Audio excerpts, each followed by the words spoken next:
Black, male, standing still. That was all it took for a badge to tighten, for suspicion to grow, where silence once lived. The morning was soft fog curling around bakery windows, sun barely peeling over the rooftops. But behind the cruiser's windshield they didn't see calm. They saw a threat. No crime, no weapon. Just a man in a navy coat waiting quietly for a ride that never came. In a city where uniforms speak louder than questions, he said nothing. Not when they cuffed him, not when they laughed. Because some men raise their voices, and others raise the stakes. By the time they learned his name, he already knew theirs. You're watching this now, but tell me, where are you watching from, and what time is it there? It was just after 7 in the morning when the dispatch crackled through low and scratchy, like a tired voice waking up too soon. The sun was barely pushing through a soft layer of fog that clung to the storefronts like breath on glass, and downtown hadn't quite shaken off the quiet yet. Officer Travis Coyle was behind the wheel, one hand resting on the steering column, the other loosely gripping a cup of black coffee that had already gone lukewarm. Next to him, Deputy Renee Dalton flipped through her phone with the same lazy rhythm that came after too many shifts with too little sleep. The cruiser rolled along Market Street without sirens, just the hum of tires on still damp pavement, everything feeling slow and routine until that voice came over the radio. Suspicious male, black, early 50s navy coat, loitering near Linden and fifth possible match from earlier break-in call. Approach with caution. Neither of them sat up. Neither reached for the light bar. They just exchanged a glance, something unsaid, passing between them, the kind of silent confirmation that comes when two people have done this too many times to be surprised. Coyle tapped the brakes, slowing near the intersection, scanning lazily past a cafe with frost-ringed windows and a pair of parked bikes leaning against a tree. Then he saw him, a tall black man, maybe 50, standing quietly outside a tea house called the Lavender Room, reading something on his phone. A paper bag hung from his wrist like it had just come from the counter inside. Nothing urgent, nothing suspicious. He looked like someone waiting for a ride. Calm, still, unhurried. "There," Coyle muttered, nodding with his chin. "That's our guy." Dalton was out of the vehicle before the wheels had fully stopped. Her boots clipped hard against the sidewalk as she moved, one hand already near her hip. "Sir, let me see your hands," she called, her tone sharp but flat, as if she were reading from a script she'd long since stopped thinking about. The man turned, eyes narrowing in mild confusion rather than alarm. "Excuse me," his voice wasn't defensive, just surprised, like someone who had been pulled from a thought and was still catching up. "You fit the description of a suspect," Coyle added, stepping out slowly, hand brushing over the top of his holster as he moved in closer. "Keep your hands visible." The man blinked, steady but unsettled. "I'm just standing here, waiting for a car." Dalton didn't flinch. "We'll clear it up at the station." It was said like an apology, but not really. And by the time the man could answer if he was going to, Coyle had already gripped his arms, spinning him around with a practiced, unnecessary force. The man stumbled not from resistance but from surprise, his phone slipping from his fingers and landing on the sidewalk with a muted thud. Coyle raised his voice, not yelling but loud enough for the few nearby pedestrians to hear. "Don't resist. We're just trying to do our job here." The man said nothing, didn't pull away, just looked down as the cuffs closed around his wrists with a soft double click that seemed too loud for a street this quiet. Dalton glanced around, noticing a woman across the street pulling out her phone, angling it carefully. She smirked and muttered, "They all get real quiet once the cuffs go on." Coyle laughed. "Probably some fake LinkedIn exec. Bet you $10 he's got a briefcase full of dry cleaning receipts and a speech about civil rights." The man still didn't speak. He stood straight despite the cold bite of the metal on his wrists, his shoulders pulled back, his eyes fixed on nothing, not angry, not pleading, just still. And somehow that made it worse. The silence felt like it had weight, like it had been carried a long way. Inside the cruiser, the air smelled like old leather and burnt coffee. Coyle tossed his half-empty cup onto the floor, started the engine, and glanced at the rear-view mirror. "You got anything to say?" he asked, casual, like small talk. The man looked straight ahead. "I'd like to make a phone call." Coyle chuckled. "You'll get your call after booking. Relax." But something about the way the man had said it, not pleading, not angry, just direct, made Coyle glance at the mirror again. The man's expression hadn't changed. No fear, no panic, just a quiet steadiness that started to itch at something Coyle couldn't quite name. Back on the sidewalk, the camera phone was still recording, catching the taillights as the cruiser pulled away and the sound of muffled radio chatter fading into the fog. And while it would be easy to say this was just another stop, another face, another name, they'd forget by shift's end there was something else in the air that morning, something unspoken that would stick longer than either of them. Expected, because the man in the back seat wasn't just calm, he was waiting. The cruiser rolled through the city like it had a right to be anywhere, tires humming low over the asphalt. The man in the back seat sitting upright, hands cuffed tightly behind him, gaze fixed, not on the officers in front of him, but on some point far beyond the windshield. The interior smelled of worn vinyl and something metallic, maybe the cuffs, maybe the air itself. But either way, the silence inside was thick, disturbed only by the occasional static of the police radio and the low muttering between Coyle and Dalton as they filled the space with empty certainty. They didn't look back often, but when they did, there was something in the man's stillness that didn't quite sit right. Something too composed for someone who'd just been arrested in broad daylight. Coyle leaned slightly to the left and spoke without turning his head. "Most of 'em start yelling by now. This one's playing the long game." Dalton replied with a quiet scoff. "Yeah, probably rehearsing his lawsuit speech in his head." Their voices carried a casual cruelty, not because they were angry, but because they believed they didn't have to care, because this was just another day, another incident, another man they'd process, forget, and leave behind in the system like dust on a badge. The station loomed into view, an old municipal building wrapped in faded brick, the kind of place where every fluorescent bulb buzzed and every door hinge creaked. The cruiser turned into the side lot tires, crunching gravel, the engine settling into a slow idle before the ignition cut off with a soft click. Coyle stepped out first, stretching his back like this was a chore, not a moment of consequence, while Dalton circled around to the rear door, opening it with a tug that felt more mechanical than necessary. The man stepped out without resistance, his balance steady despite his wrists locked behind him, his eyes sweeping the station, exterior like he was taking mental notes, not of weakness but of structure, order, timing. Inside, the air changed. The lobby was colder than outside, lined with institutional gray, a bulletin board littered with outdated flyers, and clipped-off notices of community meetings that never seemed to lead anywhere.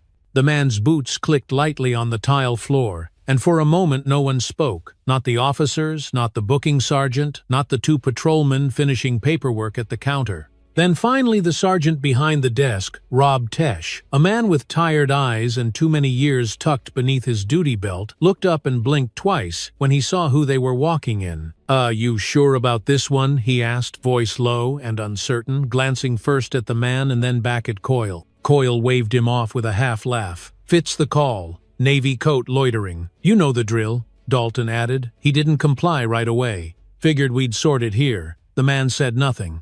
He didn't nod, didn't roll his eyes. He just waited quiet as breath until the room remembered he was still there. Then in a voice that carried more weight than volume, he said, "I'd like to make my phone call now." Rob hesitated, staring at the screen in front of him as if something there didn't make sense, then looked back up slowly, his voice just above a whisper. "Name." The man answered plainly. "Malcolm Reeve," Rob typed. Something flashed. His eyes paused, then narrowed just slightly, a muscle twitching near his jaw as he cleared his throat and nodded. "One moment."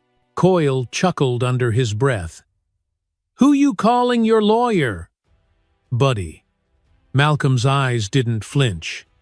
"No," he said calmly, "the Office of Civil Oversight."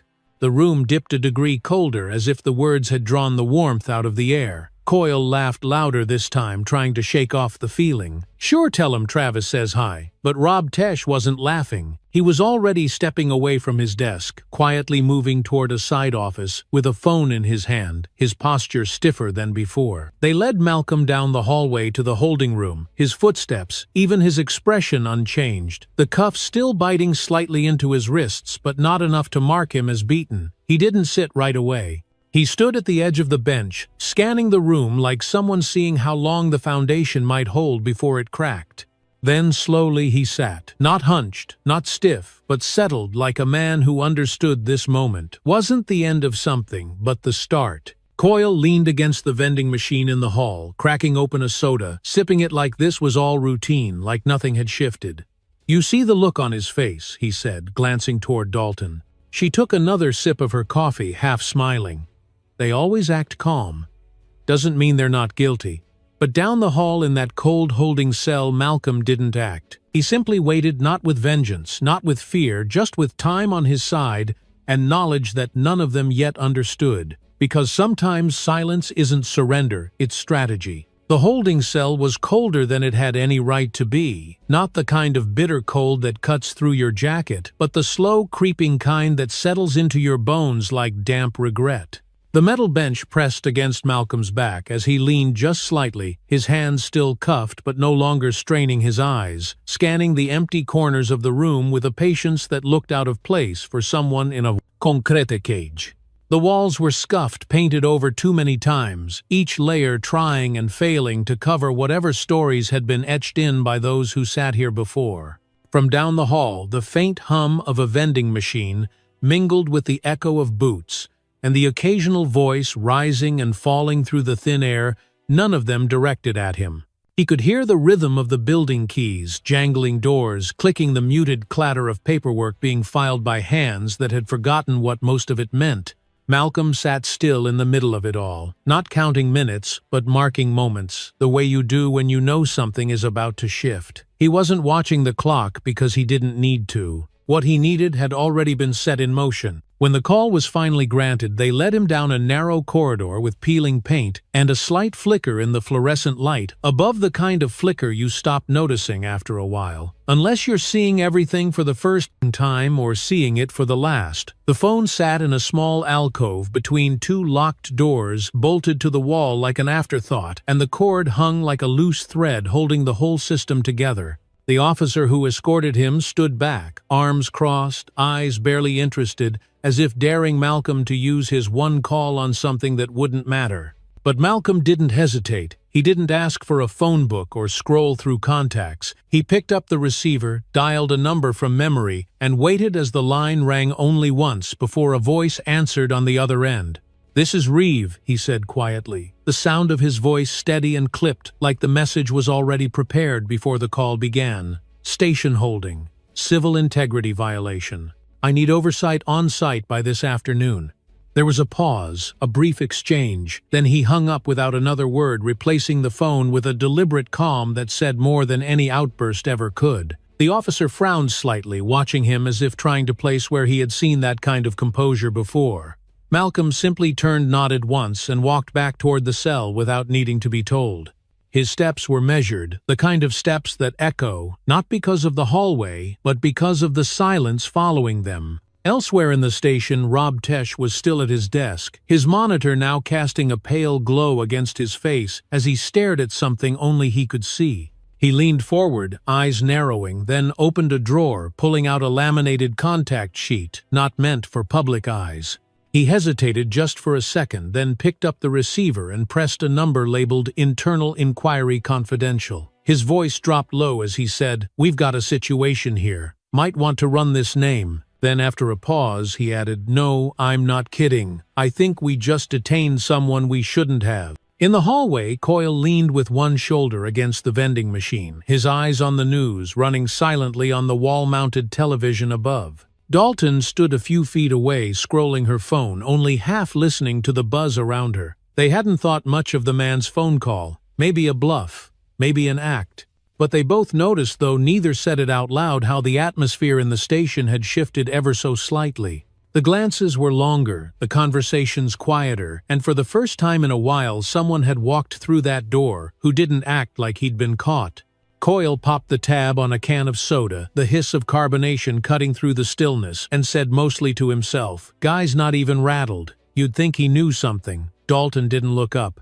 "They all try to look tough," she muttered, though there wasn't much conviction in her voice. Because deep down, something about the man was bothering her. Not what he'd done, because as far as she could tell, he hadn't done anything, but the way he moved, like he wasn't afraid of what they'd find, but quietly aware of what they wouldn't. Back in the cell, Malcolm sat again, this time letting his eyes close just briefly, not from fatigue but from focus. He wasn't waiting for rescue, he was waiting for the system to realize what it had just touched. And all around him, without lights flashing or alarms blaring, gears were starting to turn slow, careful, deliberate. Because sometimes the real power isn't in raising your voice. Sometimes it's knowing exactly who will answer when you speak quietly enough. By the time the sun began to slide toward its afternoon arc, the air in the precinct had grown noticeably heavier, not loud or chaotic, but dense in the way that rooms get when something unspoken is passing from person to person. The hallway chatter slowed, the usual jokes between shifts grew thin, and even the tapping of keys behind the front desk felt more deliberate, like people were suddenly aware that the sound of their own routine might be echoing too far. In the break room, Officer Travis Coyle stirred powdered creamer into his third coffee of the day, standing with his hip against the counter, watching the machine hiss and sputter without really seeing it. His knuckles tapped the paper cup out of habit, his jaw clenched a little tighter than usual, though he hadn't yet named the reason. Across the room, Deputy Renee Dalton scrolled through her phone with a look that could pass for boredom, but her thumb stopped moving. Every time someone entered the room, her eyes flickering up just long enough to catch a glance that ended too quickly. Neither of them mentioned the man in holding, not directly, but both of them felt it the way silence crept into places it usually didn't belong. Something had shifted. And though no one had said it, yet it was the kind of shift that doesn't happen unless someone important walks through the wrong door at the wrong time. Down the hall behind closed office doors, Rob Tesh was speaking low into a secure line, his voice stripped of all casual tone as he read off case numbers, badge IDs, and the time of booking. His screen displayed something it wasn't supposed to, and his notes, normally scrawled in shorthand, were suddenly clean and careful, the kind of handwriting you use when you know it might be read back in a hearing one day.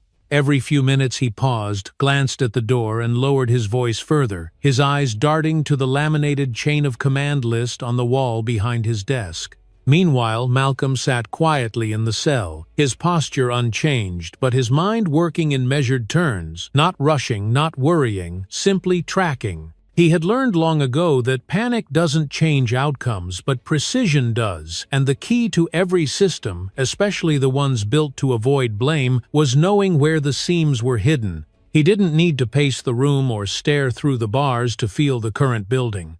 He could hear it in the footsteps that passed without stopping. He could sense it in the pause before a guard turned the corner.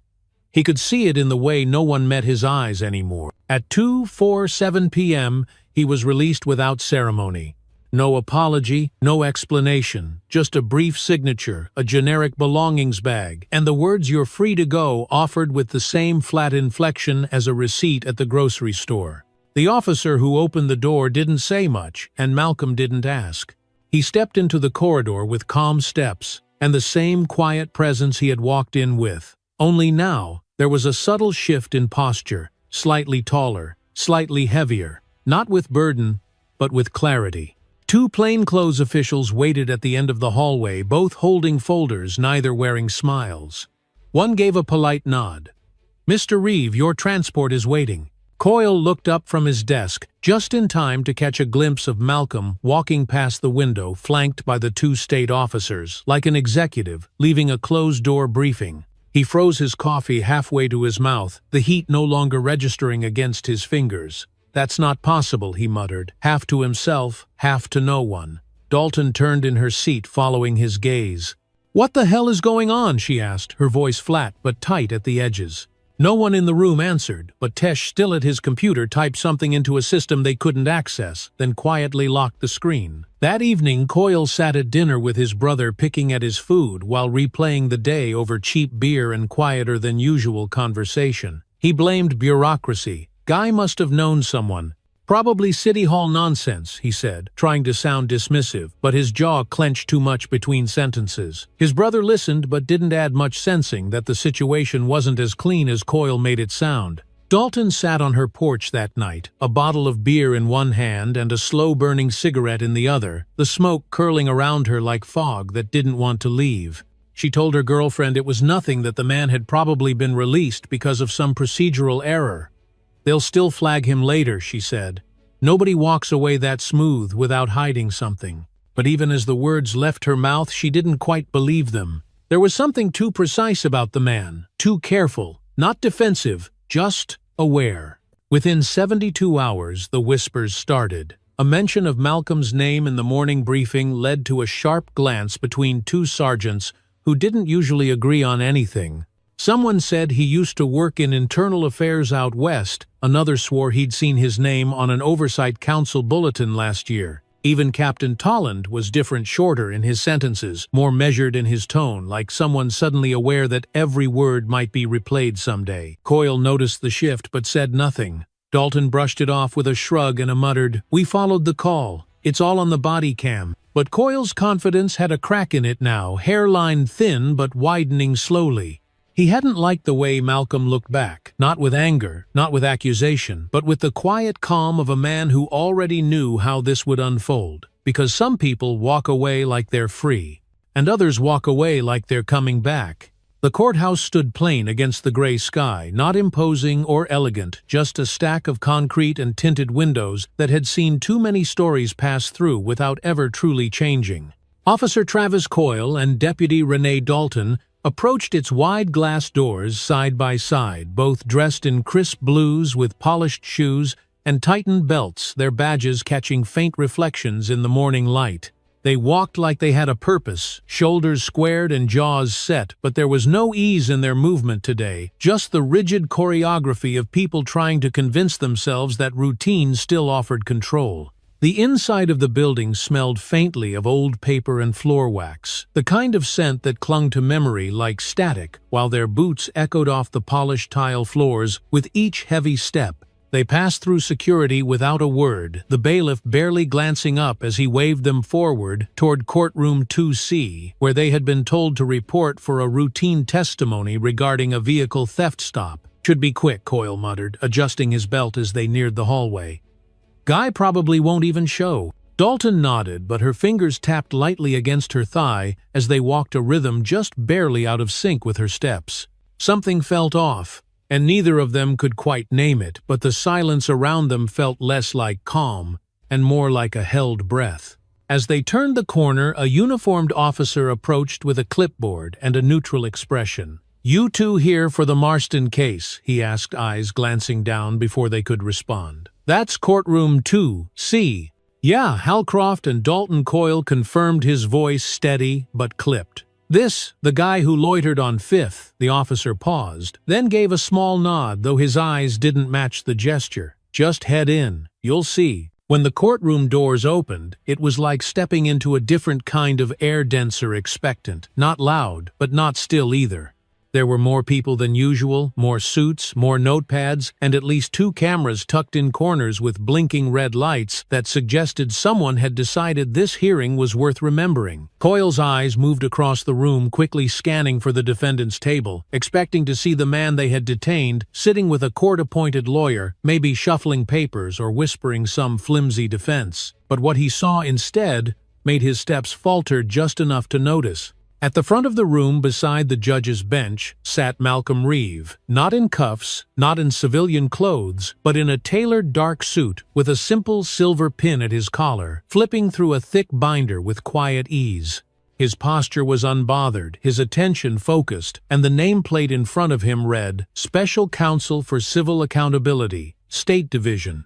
Dalton inhaled sharply, barely audibly, and leaned close to Coyle's shoulder. "What the hell is this?" Coyle didn't answer, because for a moment he didn't have words, just the rising thud of his pulse in his ears, and the unmistakable realization that something had gone very, very wrong. The judge's voice cut through the air like a slow, precise blade. "Today's hearing is a procedural review concerning the conduct of law enforcement during an arrest on 5th Avenue, she said, eyes calm but unreadable. "Mr. Reeve will serve in an advisory capacity representing the state's Office of Civil Accountability." Coyle swallowed hard. Dalton's fingers curled tightly around the folder she carried, though she hadn't opened it once since they entered. They were called forward almost immediately, the clerk's voice cool and practiced as she said, "Officers Halcroft and Dalton, please approach." The room didn't feel like a courtroom anymore. It felt like a microscope, like every eye was not just watching but recording, comparing, waiting to confirm a suspicion they hadn't even spoken aloud. "Can you walk us through your reasoning behind detaining Mr. Reeve?" On the date in question, the judge asked, her voice, not accusatory but pointed. Coyle cleared his throat. "We received a dispatch about a possible suspect in a car break-in. Description matched black male Navy coat standing near the location of interest." The judge nodded slowly, then glanced at Malcolm. "And was identification checked prior to detainment?" Dalton jumped in quicker than she meant to. "He didn't comply when we asked him to show his hands. We followed protocol." Malcolm still hadn't looked up. His pen clicked once sharp and slow, then he turned the page in his binder with the same ease one might use at a dinner table. Finally, the judge turned to him. "Mr. Reeve, do you have any clarifying points before we proceed?" He looked up then, meeting both their eyes for the first time, not with malice, not with glee, but with the calm weight of someone who had seen this unfold more times than he could count. "In my line of work," he began, his voice even and deliberate, "I've reviewed hundreds of arrest reports that begin just like this. Vague descriptions, quick assumptions, minimal verification, and the quiet erosion of accountability beneath the weight of routine." Dalton's mouth opened slightly as if to object, but before she could speak, Malcolm raised one hand, not toward her, but toward the judge. "I'd like to file a motion to delay direct testimony. The Internal Review Board has authorized a formal hearing into this incident. 2 weeks from today." The silence that followed didn't feel procedural. It felt like a pause at the edge of something deeper, something irreversible. The judge nodded once. Motion granted. Coyle stepped back slowly, almost without feeling it, his body moving before his mind could catch up. Dalton's shoulders were locked in place, her expression tight with disbelief. Malcolm closed his binder, softly stood without a sound, and turned away not triumphantly, not coldly, but with a gravity that shifted the room in his wake. And as he walked out with the cameras following him and every head in the gallery turning, Coyle realized this wasn't the end of a mistake. It was the beginning of a reckoning. The days that followed were quiet in the way. A pressure cooker is quiet before the whistle. Nothing loud, nothing sudden, just the slow tightening of something invisible, humming beneath the surface of every hallway in that precinct. Officer Coyle began to notice it first, not in the obvious ways, but in the small, unspoken shifts, the way conversations stopped when he walked into a room, or how people lowered their voices when they thought he wasn't listening. The desk sergeant who used to greet him with a half-smirk and a shoulder clap now barely nodded, his eyes flicking toward the monitors as if they had something more important to say. The break room still smelled like burnt coffee and microwaved burritos, but the tone inside had changed, and so had the people. They weren't avoiding him, they were watching him. Or worse, waiting. Dalton brushed it off, at least outwardly. She joked a little louder, stood a little straighter, poured more cream in her coffee than usual, like adding sweetness would dilute the tension that had begun to crawl up the walls. But even she had noticed the closed-door meetings happening more often, especially the one where the captain's blinds were drawn and 2 people in dark suits sat across from him with notepads and perfectly still hands. She passed by that door twice in one morning, trying not to look, but the sound of the blinds clicking shut stayed with her longer than it should have. Then one afternoon an email arrived in both their inboxes, subject line, plain as stone, preliminary case review materials, Reeve M. There was no message, no signature, just attachments. Many attachments. Coyle opened the first one with a tight jaw, and slow fingers, each click of the mouse landing like a drumbeat in a silent room.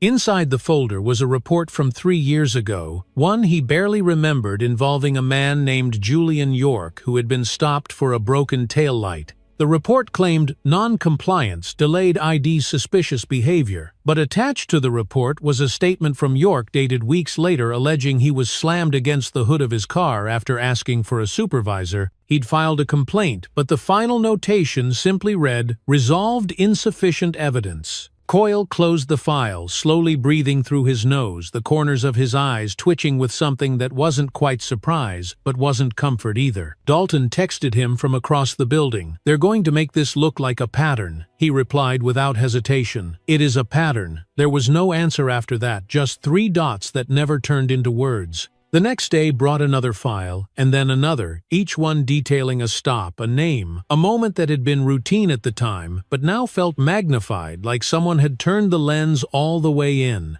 There were charts, redacted memos, and timestamps from body cam footage that had either gone missing or was labeled corrupted in the system. The files didn't accuse. They didn't scream. They just revealed. Over and over, quietly, precisely, Coyle started sleeping less. Not from guilt, he didn't know what to call it yet, but from a discomfort that grew in the quiet moments before dawn, when the badge on his nightstand looked less like honor and more like something cold and unblinking. Dalton became sharper in her movements, quicker to correct junior officers, less forgiving of sloppy paperwork. She told herself it was just protocol, but something about the way her name appeared in the footer of those reports made her pulse tighten against the collar of her uniform. At the precinct, more changes crept in. A poster was tacked up near the squad room's civil oversight hotline, confidential. Protected. The rookies lingered near it longer than they should have, reading it twice, sometimes 3 times, before walking away with faces that didn't match their years of training. One even asked Dalton offhand and quiet, "Is this about that bakery thing?" She didn't answer, just stared for a second too long before muttering, "Finish your report." What neither she nor Coyle knew yet, what they were only beginning to feel in the weight of the air around them, was that this wasn't a case review. It was an audit. And not just of one stop or one mistake, but of a culture, a system, a pattern that had gone unchecked because no one had ever looked at all of it at once. At the end of that week, another meeting was called. Formal this time. Uniforms required. Nameplates ready. Inside the captain's office sat the same 2 officials from the courtroom, Granger and Osai from the Office of Civil Accountability. They didn't smile. They didn't ask for coffee. Granger spoke first, voice clipped and low. "We're initiating a formal review into all procedural stops involving Officers Halcroft and Dalton over the past 5 years. Osai added without blinking. "You'll be asked to testify under oath. Cases previously closed may be reopened. Materials have already been collected." Coyle didn't respond right away. His mouth opened, but nothing came out. Dalton sat stiffly beside him, her hands folded tighter than she realized. "Are we being accused of something?" she asked. "Not yet," Granger replied. "That's what the hearing is for." Later that night, Coyle sat alone in his kitchen, the lights dim, a manila envelope on the table with his name written in perfect printed letters. He didn't open it, not yet.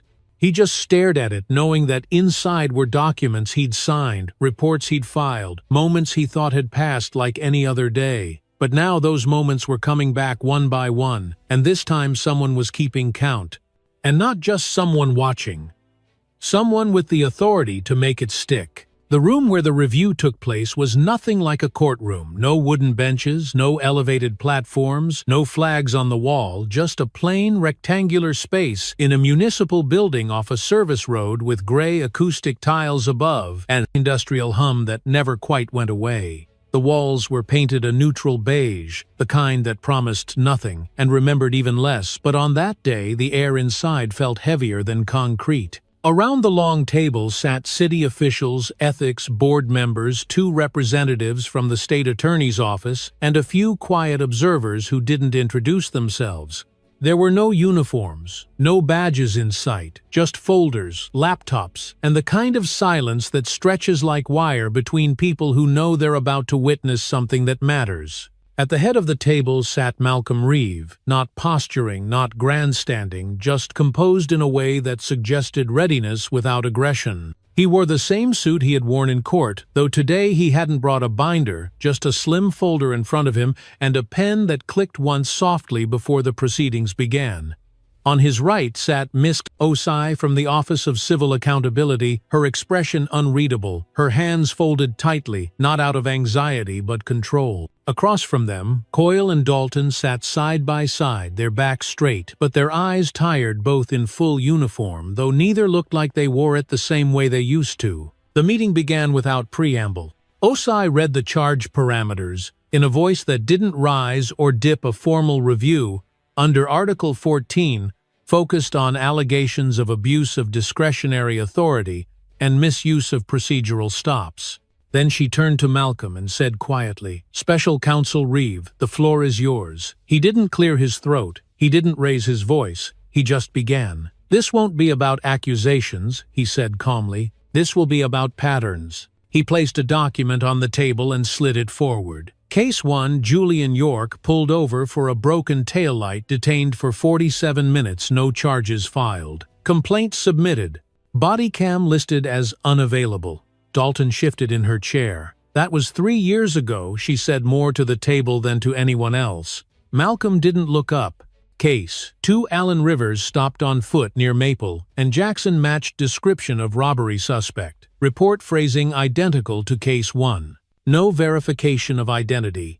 Detained for 50 minutes. Released without charges. He slid the second document beside the first. Case 3, Malcolm Reeve, loitering near a bakery, matched a vague description. No ID requested. Cuffed on site. No rights read. Same 2 officers. Same sequence. Same language. The room didn't move. It didn't need to. The weight wasn't in the volume of what was said, it was in the repetition, in the familiarity. In the quiet unfolding of the truth no one had tried to see all at once. Coyle leaned forward, his voice low, almost defensive, but not confrontational. "We respond to calls as they come in. We don't write the descriptions," Malcolm nodded. "But you choose how to act on them. You choose whether to verify before detaining. You choose whether to check ID or assume intent. And those choices form patterns, and patterns unchecked become practices." There was a pause. Then he reached into his folder and unfolded a map marked with small red pins. "These are all stops conducted by officers Halcroft and Dalton over the past 5 years." He let it sit there a moment before continuing. "The pins aren't scattered. They're clustered. Specific blocks, specific neighborhoods. 80% of individuals stopped were Black or Latino. 90% were released without citation or charge." Miss Osai added, "That's not enforcement, that's profiling." Dalton exhaled slowly, her eyes flickering to the corner of the room where one of the legal observers was typing quietly, their face expressionless. "So what she said," her voice slightly sharper, "we're on trial for doing our jobs, for showing up, for following dispatch." Malcolm didn't respond immediately. He studied her like someone studying the shape of erosion, then said, "You're not on trial. This isn't about guilt. This is about recognition, about accountability. Because the day you stopped me, you didn't know who I was. And that's the point." The room held its breath. "You thought I was another man to be handled. Another quiet report. Another entry in a logbook. But I wasn't special that day. I was just someone standing outside a bakery." His voice didn't rise, didn't crack. "You didn't have to treat me like a threat. But you did because you've learned to move through this job with assumptions that feel safe to you, and that safety comes at a cost to everyone who looks like me." Coyle's hands were folded tight enough that his knuckles paled, but he said nothing. Dalton, eyes fixed forward, muttered, "We see the worst of people. We don't get the luxury of hesitating." Malcolm tilted his head slightly. "Maybe the problem is what you've come to define as a threat." He paused, letting the silence settle. Because when every gesture, every pause, every face starts to look like danger, the issue isn't the people you're stopping, it's the lens you're looking through. He sat back. For a moment there were no questions. Just the sound of a chair, creaking a pen, clicking, and the hum of the building breathing around them. What made the moment unbearable wasn't confrontation, it was clarity. No yelling, no theatrics. Just the slow, irreversible realization that the shield they thought protected them was now the evidence against them. And still, the hearing was only beginning. By the second half of the review hearing, the air inside the municipal room had changed. Not colder, not louder, but tighter, like the space itself had begun to press inward on the people inside it. Officer Coyle sat with his fingers locked in a quiet vice, elbows close to his ribs, posture tighter than usual, like every muscle had decided it couldn't afford to relax anymore. He had always thought of himself as someone who could explain things when necessary, someone who could walk into a room and make his version sound like fact, but this was different. There was no room for tone here, no edge to lean on, just the unblinking presence of documents, timestamps, recorded voices, and the weight of consequences that had begun to crystallize in the corners of every sentence. Across the table, Malcolm Reeve remained as steady as ever, his voice unhurried, his demeanor unshaken, and his gaze exact, without ever being sharp. He wasn't trying to corner anyone, and that somehow made it harder. He wasn't angry, he wasn't triumphant, he wasn't trying to win. He was just making sure the truth stayed in the room long enough that no one could pretend it hadn't sat there in plain sight all along. "We're not here to talk about isolated missteps," he said at one point, his voice filling the silence but never breaking it. "We're here to examine a pattern that, left unchecked, stops being policy and becomes practice. And practice becomes harm." Next to Coyle, Dalton folded her arms, her chin tilted slightly higher than necessary, her eyes scanning the table with the same quickness of someone searching for an opening that no longer existed. "We've seen the worst of people," she said, the words falling from her mouth more like habit than defense. "We don't get the luxury of second-guessing ourselves every time someone matches a description." Her tone wasn't defiant, but it wasn't apologetic either. It hovered in that space where pride and uncertainty collide, but neither gives way. Malcolm turned toward her, not abruptly, but like someone returning to a point on a map he already knew too well. "I don't deny the job is hard," he said, his voice even. "But when the same kind of face keeps paying the price for the same kind of assumption, then it's no longer about danger. It's about comfort." Dalton's brows furrowed, not in confusion but resistance. "Comfort," she repeated, almost under her breath. Malcolm nodded. "The comfort of believing you're always reading people correctly. The comfort of believing your instincts are never biased. The comfort of never being the one cuffed on the ground for fitting someone else's idea of suspicion." A soft murmur moved through the room, chairs shifting, someone clearing their throat, a pencil tapping against a folder, but no one interrupted. For a few seconds, the only thing louder than Malcolm's voice was the silence that followed it. Coyle's jaw twitched slightly, his lips pressing into a flat line, as he stared down at the papers in front of him. The same papers he had once signed, without hesitation, without review, just part of the day's work. Now, each page looked heavier than it had before, like the ink itself had thickened under scrutiny. Then, Miss Osai opened another folder with calm precision and placed 3 documents on the table. "These reports," she said, not looking up, "show clear evidence of altered body cam footage logs. One video marked as corrupted, another listed as never submitted, a third re-uploaded under a different timestamp." She raised her eyes to meet Coyle's. "All under your account." Coyle shifted in his seat, his voice caught somewhere between explanation and denial. "That's a tech issue," he said, quieter than usual. "We've had uploads go bad before. It happens." Malcolm didn't flinch. "It might happen once," he said. "Even twice. But not 4 times. Not with this level of consistency. Not when the only common factor is the kind of person being stopped." Dalton said nothing, her eyes now fixed on the glass pitcher of water at the center of the table, the way the light refracted through it onto the tabletop, splitting across the wood like a crack. She didn't speak, because for the first time she didn't know what part of the system she was defending herself, her partner, or just the version of the job she thought she understood. The room stayed quiet, not because anyone had been silenced, but because everyone knew the next word spoken would either admit something or deny everything. A legal observer leaned forward gently, her voice soft but unmistakably clear.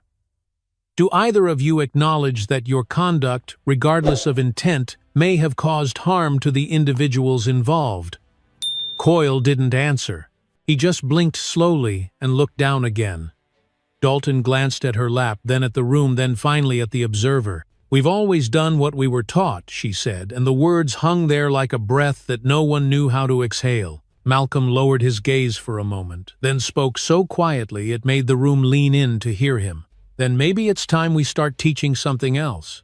Because once you admit the cracks, you can't pretend the wall still holds." And in that moment, it was no longer about whether Coyle or Dalton would lose their badges, or whether this review would lead to suspension retraining or quiet reassignment. It was about something deeper, about whether they or anyone else in that room could sit with the knowledge that the system didn't just fail people from the outside, but had taught good people on the inside to look away when it mattered.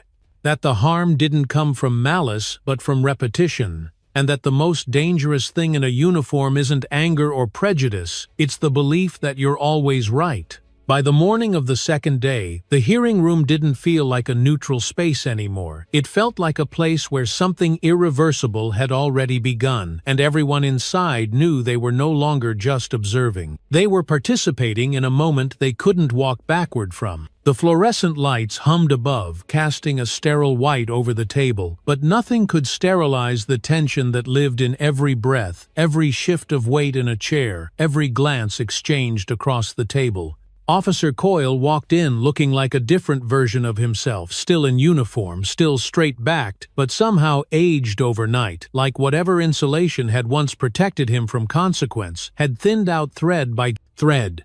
He didn't speak much that morning. His greetings were short, his eyes fixed on his folder, but he wasn't reading, he was remembering. Remembering the stops, the reports, the faces. Not because he had wanted to reflect, but because now he couldn't stop. Next to him, Dalton was composed, but it was the kind of composure that tightens around the edges, the kind that holds everything in just long enough to avoid spilling. She wore her usual sharpness like a coat, but it hung slightly heavier today, as if even defiance had grown tired. Malcolm entered without fanfare, his steps, even his focus undivided, his presence no less firm for how calm it was. He didn't bring a new stack of papers this time. He didn't need to. What came next wasn't about numbers or evidence. It was about voices, about stories, about the people who had carried the weight of these policies on their skin, their wrists, their silence. The first man called was Julian York, a former mechanic with salt and pepper hair and eyes that didn't blink more than necessary. He took his seat with quiet dignity and began to speak, not with anger, not with vengeance, but with the plainness of a man who had replayed his moment over and over and never found a justification. "I asked for a supervisor," he said, his voice steady. "Next thing I knew, I was face down on my own hood." His words weren't embellished, and maybe that was what made them heavier. "I filed a complaint. Never heard back. Still, don't know if anyone read it." Coyle shifted slightly in his chair, the leather creaking beneath him, but his face remained unreadable. Then came Alan Rivers, a school custodian and father of two, who recounted how he'd been mistaken for a robbery suspect while walking home with a bag of groceries. "They didn't ask my name," he said, looking straight ahead. "They didn't ask anything. My daughter was with me. She was 8. She didn't speak for 3 days after." Dalton's jaw tightened, and her eyes flickered toward the far window, though she wasn't looking at anything outside. She was listening, and the stillness in her shoulders told more than any words could. These weren't dramatic speeches. These were moments. And they came one after another, not a flood but a steady rain that wore down everything in its path. Not everyone showed up. Some had declined. Some couldn't face it again. But the ones who did didn't raise their voices. They didn't accuse.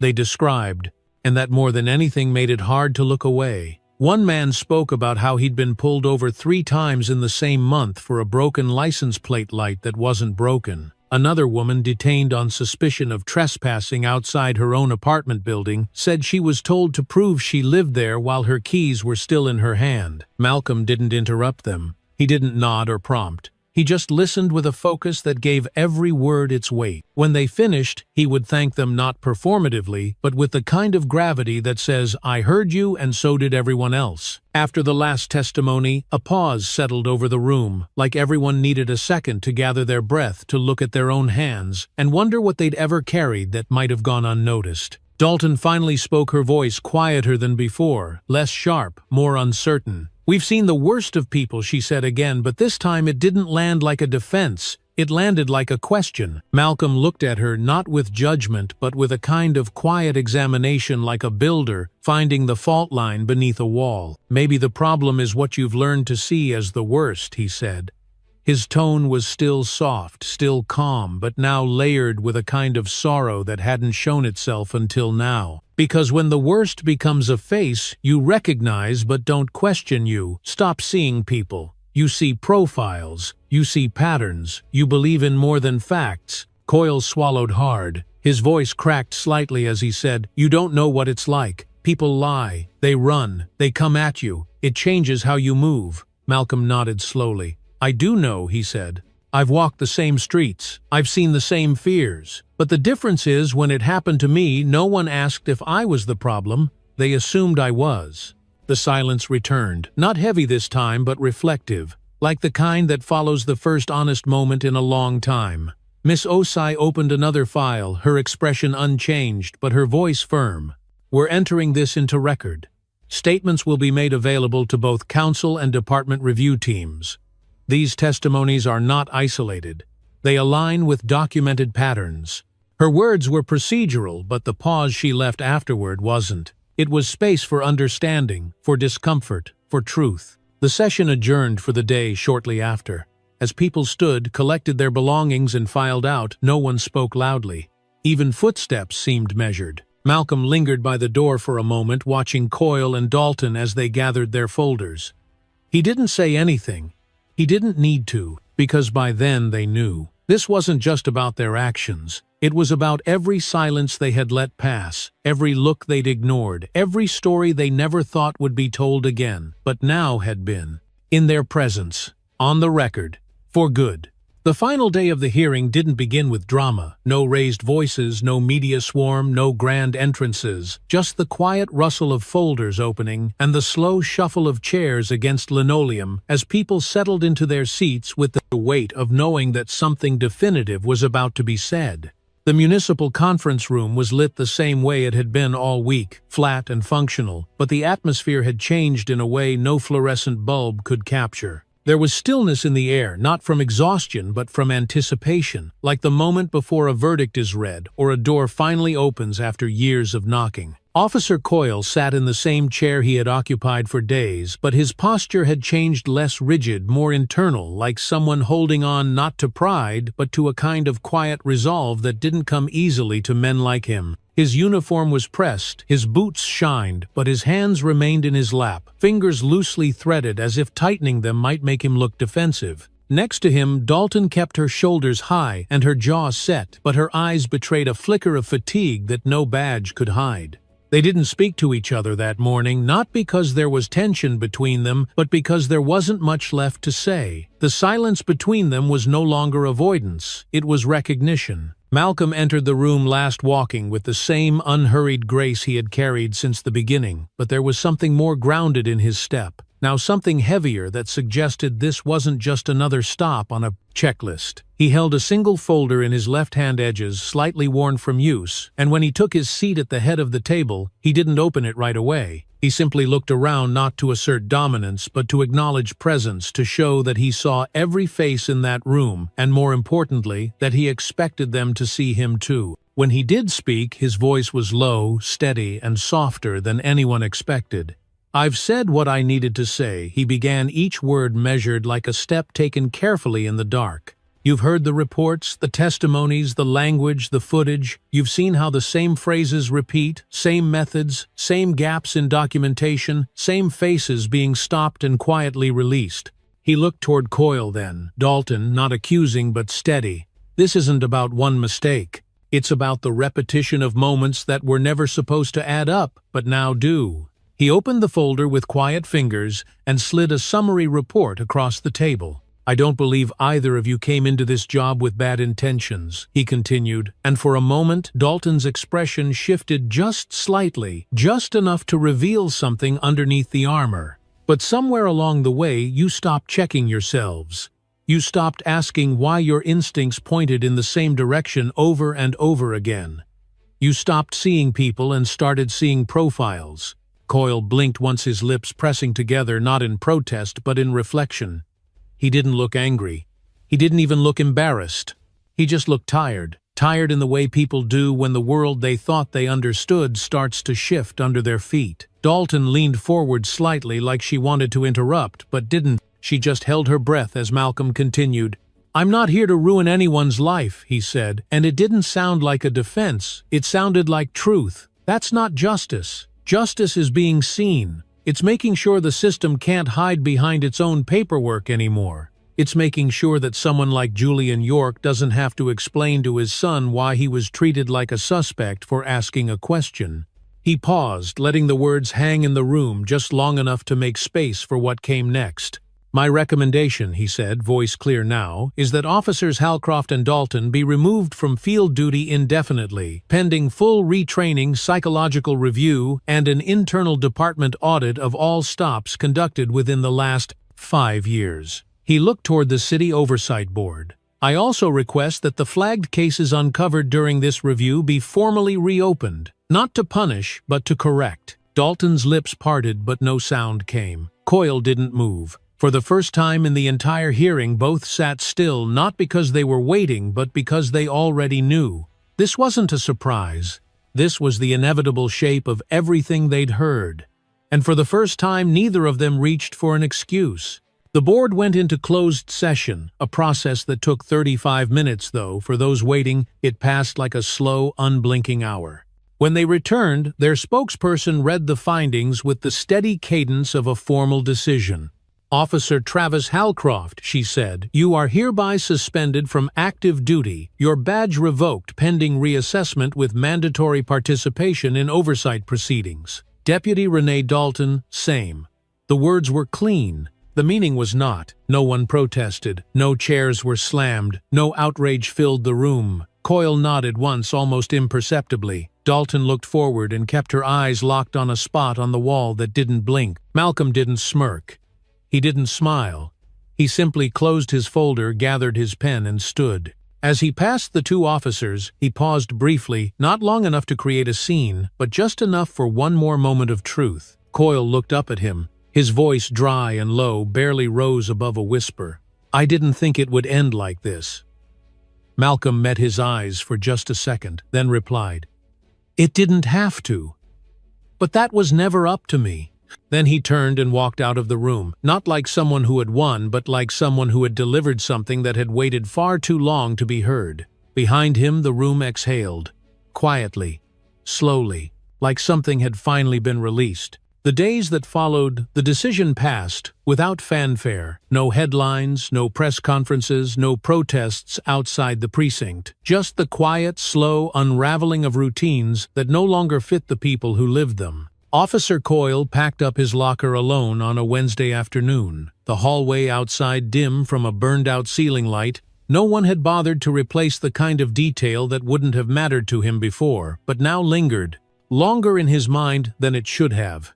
His hands moved methodically, stacking paperwork into a cardboard box, folding up a spare uniform shirt with creases still ironed in, and setting aside a mug that read, "Protect, serve, repeat," without irony. He didn't speak. No one stopped by. He had always imagined his departure would look different. Handshakes, maybe a few jokes, the sound of old colleagues slapping backs and pretending not to feel the end of something. But instead, it felt like disappearing into a building he no longer recognized. The sergeant who had trained him years ago passed by without a glance. The rookies looked through him not out of malice, but with the discomfort of people who'd heard enough to know silence was safer than history. He paused once before closing his locker for the last time, staring at the inside of the door, where a faded photo of his academy class still hung the corners, curled upward like they were trying to slip free. Dalton didn't return. Not that week, not the one after. Her name came up once in the squad room when someone asked if she'd cleared out her desk, and the answer came in a half shrug and a quiet, "She's back in Wyoming, I think." No one asked why. No one said goodbye. Her social media accounts were gone. Her number no longer in service. She had vanished, not with scandal, but with the soft finality of someone who knew the story was no longer hers to narrate. Inside, the precinct changes began quietly. A new poster was mounted near the water cooler's civil oversight hotline. Anonymous. Protected.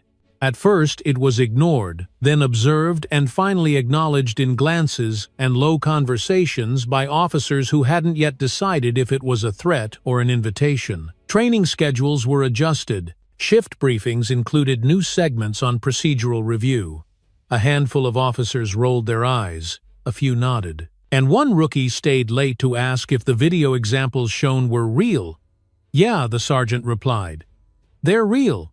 That's why you're watching them." In a staff meeting 3 weeks later, the captain announced revisions to the department's stop-and-detain procedures. They weren't sweeping, and they didn't come with banners or applause, but they were there in the language, in the expectations, in the quiet acknowledgement that what had happened wasn't an exception, but a lesson, one that had come late, one that had cost trust. In the records room, someone found a complaint filed by Julian York that had never been followed up. A note was left on the captain's desk. The next week, York received a call, not from an officer but from a member of the city attorney's office asking if he would be open to mediation. He said yes. Not because he wanted compensation, but because someone finally asked without assuming. Alan Rivers received a letter handwritten signed by the mayor's office. It didn't offer justice. It didn't pretend to fix what had happened. It simply said, "We believe you, and we're listening now." And in a small, windowless room on the second floor, a new training officer added a question to the standard interview for recruits. "Have you ever made a mistake and learned from it?" The answer wasn't scored. It wasn't even required. But those who paused before answering were always noted, not because they were unsure, but because they were honest. Malcolm didn't stay in the city. He was never meant to. His job was motion case to case, city to city, shifting systems one quiet meeting at a time. He flew out the following Monday, his suitcase small, his briefcase worn his presence, barely noted by those he passed. But what he left behind didn't vanish with him. The weight of his presence remained in the policy binders on desks, in the side glances during briefings, in the silence that followed whenever someone mentioned his name. He didn't leave for recognition. He left for repair. And that's the part most people never see, not the confrontation but the correction, not the punishment but the pause, the shift, the space where people finally begin to ask what they had never been forced to see. And that, in the end, is what real accountability looks like. Not loud, but lasting. 2 months later, the city had settled into something quieter, not peace exactly, but a different kind of rhythm, like a neighborhood that still hears echoes but has stopped pretending they were thunder. The media had long since moved on. The cameras packed away the headlines buried beneath newer scandals, and yet for those who had truly watched, truly listened, something in the foundation had shifted, something that couldn't be undone by forgetting. No parades followed. No one threw a celebration. But the absence of noise wasn't the absence of meaning. It was what came after accountability had done its work, not in fire but in friction. In the corner of the squad room, the civil oversight poster still hung straight this time, not curled at the edges, and while most walked past it like wallpaper, a few paused, reading it a little longer as if trying to decide whether silence still bought them safety. The new recruits, wide-eyed and eager, came in asking different kinds of questions, now less about tactics, more about choices. "What do I do if something doesn't feel right?" one had asked during orientation. The trainer, a lieutenant with 15 years in the field, had answered simply, "Then slow down and ask why it feels wrong." That's where it starts. The training videos had changed too. Gone were the dramatized simulations with blurry actors and stage tension. In their place were real body cam clips, some short, some messy, none of them with easy endings. One of those clips was the bakery arrest. They didn't say the man's name out loud, but everyone in the room knew who he was. They watched the footage in silence, the abrupt stop, the cuffs, the calm refusal to resist, and when the lights came back on, no one reached for their phone. They just sat still, absorbing the weight of what they had just seen. Malcolm Reeve had long since left the city. He didn't leave a note, didn't offer interviews, didn't sign his name to any public statements. He wasn't the kind of man who needed to be remembered to have made a mark. His work didn't exist for attention. It existed for correction, for pulling systems just slightly off autopilot, for making someone pause long enough to think twice before reaching for the easy assumption. In his absence, people spoke of him carefully with a tone somewhere between curiosity and reverence. They didn't know where he had gone, only that he had come through, and things were different now. In a precinct across the state, he walked through a similar hallway, different floor tiles, different badge colors, but the same air of careful avoidance where accountability had not yet arrived. He didn't carry a title that most officers recognized, didn't wear a suit that called for deference, but when he stepped into a room, the silence that followed always felt just a little sharper. He met with oversight boards, listened more than he spoke, and when he did speak, he asked the same questions every time. What are your patterns? Who pays the cost for your comfort? And when something breaks, who answers? Back in the city, he'd left behind Travis Coyle, now worked behind a glass window at the vehicle impound lot, sorting papers, scheduling releases, and avoiding small talk. No one called him officer anymore. He didn't correct them. He didn't complain. Some said he had grown bitter. Others said he had finally started to listen. No one knew for sure, but sometimes he would pause during a slow shift stare at the precinct from across the lot and sit quietly for a long time without moving. Renee Dalton never returned to policing. She stayed away from cameras, declined every request for comment, and rarely spoke of what had happened, not out of shame but out of a silence that suggested she was still reckoning with it all. She lived closer to her sister, now helped take care of her nephew, and when someone asked what she used to do, she would answer softly, "I used to wear the badge, nothing more." Some of the people who had once been stopped without reason received quiet apologies, calls, letters, emails sent without signatures, but with sincerity. Not all accepted. Some didn't respond. But for the first time, the institution had spoken not to defend itself, but to acknowledge that harm had happened.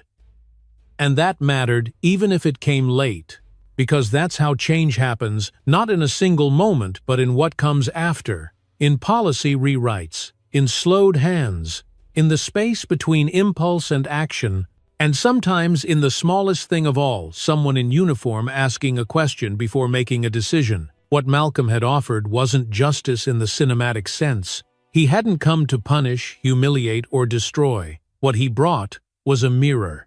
He held it up steady and clear, and for once those in power had no choice but to look. And maybe, just maybe, someone who watched that reflection carried it into the next stop, the next call, the next morning. Because justice isn't loud, it's patient. And when it's real, it doesn't leave with the man who spoke it. It stays in the choices people make when no one else is watching. What this story teaches us goes far beyond one courtroom or one badge. It's about how easily routine can become harm when no one stops to ask why. It reminds us that power, when left unchecked, tends to forget its purpose, and that justice doesn't always arrive with sirens. It arrives quietly through accountability, honesty, and the courage to face the truth even when it's uncomfortable. For older generations who've witnessed history repeat itself, this story may feel all too familiar. But it also offers hope that people can change, that systems can be challenged, and that dignity can be restored when we finally stop looking away.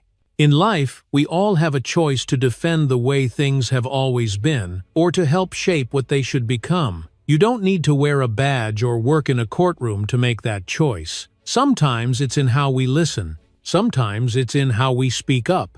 And sometimes it's in whether we pass these lessons down to our children, to our neighbors, to anyone willing to pause and reflect. If this story resonated with you, if it reminded you of something you've seen, felt, or lived through, then let it live beyond this video. Share it with someone who needs to hear it. Leave a comment with your thoughts.